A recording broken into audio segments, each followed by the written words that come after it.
Hola y bienvenidos. Hoy nos metemos en un auténtico avispero histórico, una figura y una época que lo tienen todo. Poder, traición. Y hasta un juicio a un cadáver. Exacto. Hablamos del Papa Sergio III, que estuvo al mando a principios del siglo X. Un periodo muy convulso. Y la razón por la que nos zambullimos aquí es un documento que nos ha llegado de una organización llamada Civic ODM. Lo curioso es que, mientras la historia pinta a Sergio III como el papa que inaugura la etapa más oscura del papado, el llamado Saeculum Obscurum, El siglo oscuro, sí. este texto va y lo llama el papa del poder restaurado. Que de entrada suena contradictorio. Totalmente, esto no cuadra. El que empieza la era oscura es un restaurador, aquí hay un enigma. Así que nuestra misión hoy es resolver esta paradoja. ¿Fue Sergio III un villano, un héroe a su pesar o algo mucho más complejo? Vamos a intentar descifrarlo. Me parece un reto interesantísimo. Para empezar, creo que hay que pintar el escenario. Porque cuando Sergio III llega al poder en el 904, Roma no era precisamente la ciudad santa. ¿Qué se encuentra exactamente? Se encuentra un caos absoluto. Hay que imaginarse Roma no como el centro de la cristiandad, sino como un campo de batalla entre familias aristocráticas increíblemente poderosas.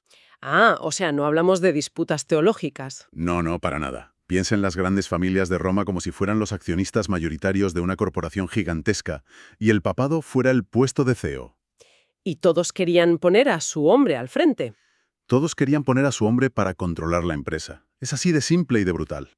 O sea, una especie de Juego de Tronos, pero con sotanas. Exactamente. Y las consecuencias eran terribles. En los años previos a Sergio III, ser papa era uno de los oficios más peligrosos del mundo. ¿Tanto así? Teníamos pontificados que duraban semanas o meses. Los papas no morían de viejos en su cama, ¿eh?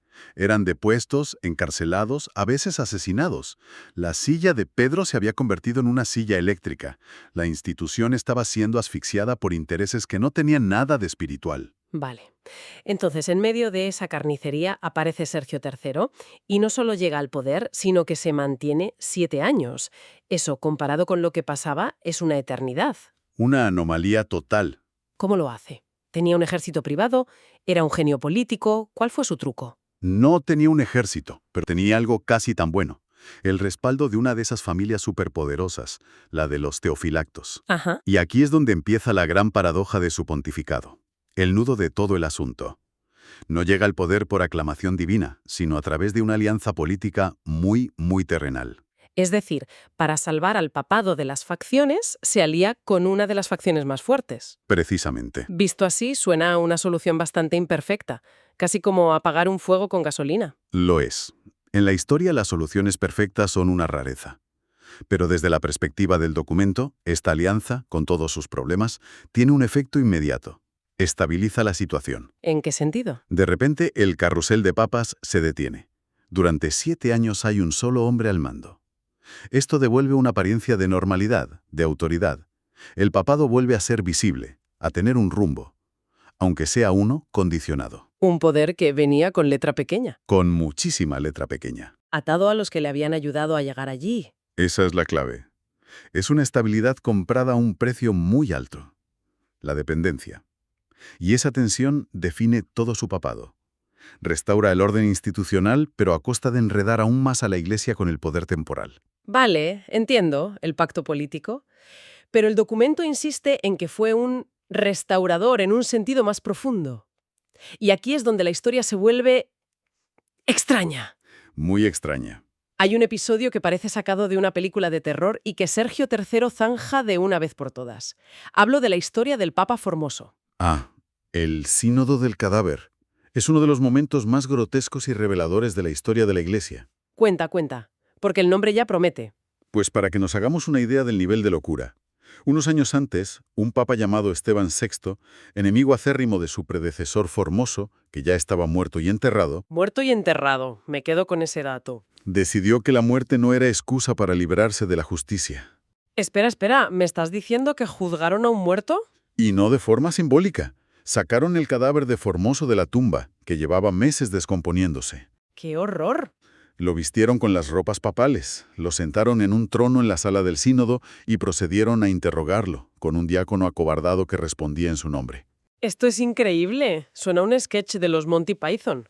Totalmente. ¿Y cuál fue el veredicto? ¿Culpable? Por supuesto. Lo declararon culpable de perjurio y de haber accedido al papado ilegalmente. Como castigo, le arrancaron las vestiduras, le cortaron los 3 dedos de la mano derecha con los que bendecía, No me digas más. y arrojaron su cuerpo al río Tíber. Y lo más grave, declararon nulas todas sus ordenaciones. Para. ¿Cómo que nulas? Pues eso, todos los sacerdotes y obispos que él había consagrado, de repente, no lo eran. Madre mía. Eso es un caos legal y religioso total. Miles de clérigos por toda Europa descubren de un día para otro que sus misas no son válidas, que sus sacramentos son nulos. Precisamente. Y en los años siguientes, cada papa que llegaba, dependiendo de la facción que lo apoyara, validaba o invalidaba de nuevo las decisiones de ese sínodo, un vaivén demencial. Una locura. Pues bien, una de las primeras cosas que hace Sergio III al llegar al poder es poner fin a esa locura. Anula definitivamente el sínodo del cadáver y reafirma la validez de las ordenaciones de Formoso. Un momento para que me aclaren. Me dices que el tipo que inaugura el siglo oscuro, el papa de las alianzas políticas turbias, Ese mismo. es el mismo que pone orden en un tema doctrinal y sacramental clave que amenazaba con romper la Iglesia. Mi cabeza acaba de hacer cortocircuito. ¿Cómo es eso posible? Esa es la paradoja fascinante que el documento pone sobre la mesa. El hombre que representa la máxima interferencia política es también quien zanja una disputa que amenazaba la continuidad de la Iglesia. Es que no tiene sentido. Y esto nos lleva a una idea central para entender la visión de la fuente, la distinción entre el hombre y el cargo.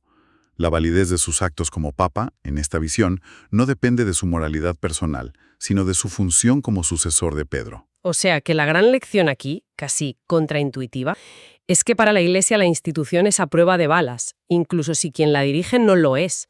El cargo es más fuerte que la persona. Es esa la idea central. Has dado en el clavo. Es un concepto que puede chocar con nuestra mentalidad moderna, que tiende a identificar completamente al líder con la institución. Totalmente. Pero aquí se argumenta que Sergio III, con todas sus posibles faltas personales, al tomar esta decisión, está ejerciendo su función de gobierno y garantizando la continuidad sacramental. Es un acto institucional que trasciende su biografía. Vale, entiendo el punto sobre la doctrina. Es un cortafuegos institucional clave.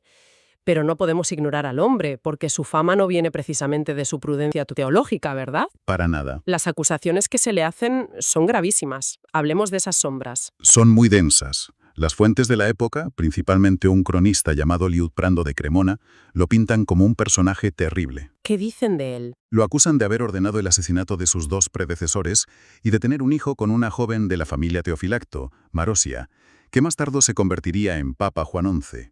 Un papa que es hijo de otro papa. Eso es material de telenovela. Ya te digo. ¿Qué credibilidad tienen estas acusaciones? Históricamente hay que tratarlas con pinzas. Liutprando escribía décadas después y era conocido por su hostilidad hacia la aristocracia romana, así que su relato tiene una agenda clara. O sea que no es un testigo imparcial. En absoluto. No significa que sea todo falso. Es muy posible que hubiera desórdenes morales graves, pero no es un periodismo de investigación. Sin embargo, lo que la fuente de Cívico de M encuentra interesante no es tanto si las acusaciones son ciertas al 100%. Sino lo que significan, ¿no? Y aquí es donde la fuente adopta una perspectiva que en teología se llama apologética, que para entendernos es básicamente el arte de defender la fe. Vale. En lugar de esconder a una figura incómoda como Sergio III debajo de la alfombra, la usan como un caso de estudio para demostrar un punto clave. ¿Y cuál es ese punto? Que la promesa de Cristo a Pedro, según la teología católica, no garantiza que todos los papas vayan a ser santos. Sería negar la evidencia histórica. Claro. Lo que se cree que garantiza es la indefectibilidad de la Iglesia, es decir, que no se desviará de la fe verdadera. Y si miras los hechos del pontificado de Sergio III, por muy turbio que fuera, no introdujo ninguna herejía, no cambió la doctrina y la sucesión apostólica continuó. Es un argumento potente, aunque para una sensibilidad actual es difícil de digerir. La idea de que puedes ser un líder moralmente reprobable, pero al mismo tiempo un eslabón válido en la cadena de mando de una institución sagrada. Choca. Choca totalmente, pero es la tesis fundamental que presenta el texto. La santidad de la institución, desde este punto de vista, no reside en la santidad personal de cada uno de sus miembros, ni siquiera de su líder. Reside en algo más grande, ¿no? Reside en su fundación divina, que se supone que la protege de sus propios errores humanos. Por eso un papa como Sergio III es, para esta visión, un ejemplo perfecto de cómo Dios puede escribir derecho con renglones torcidos. Entonces, si juntamos todas las piezas, ¿cómo interpretamos a Sergio III? ¿Fue un pragmático sin escrúpulos que hizo lo necesario para sobrevivir y de paso salvó la institución?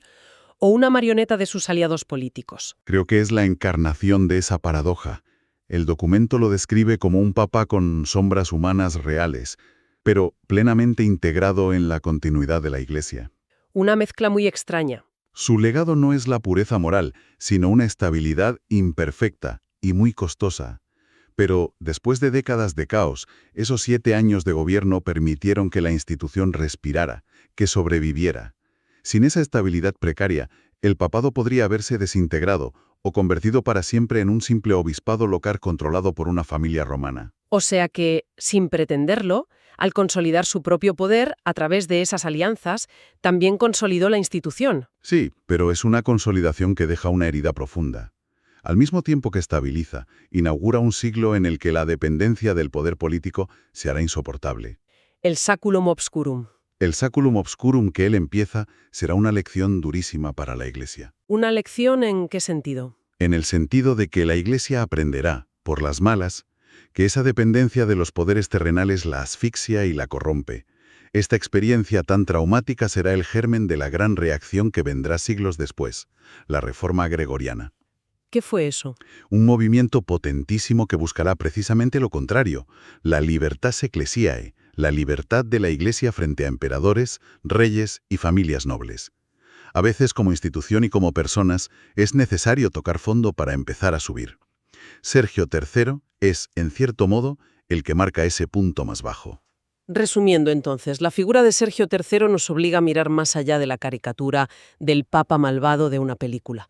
Es un personaje que nos muestra un momento crítico en el que la supervivencia del papado dependía de pactos políticos muy sucios. Muy sucios, sí. Y nos fuerza a pensar en esa idea tan incómoda de la separación entre la persona y el cargo.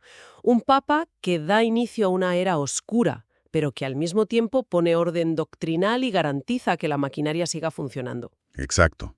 Es un caso que demuestra que la historia raramente es en blanco y negro.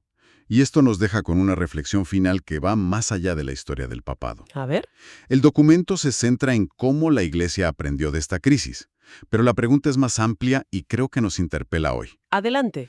Si una institución milenaria como la Iglesia pudo mantener su misión central intacta, o al menos sobrevivir, mientras sus líderes estaban metidos hasta el cuello en luchas de poder tan terrenales, ¿qué nos dice eso sobre la verdadera fuente de resiliencia de cualquier gran institución, ya sea un Estado, una universidad, una empresa centenaria? Es una buena pregunta. Su fuerza reside en tener siempre líderes perfectos e intachables, o en la solidez de unos principios fundacionales tan fuertes que pueden resistir incluso la fragilidad y la corrupción de las personas que la dirigen en un momento dado.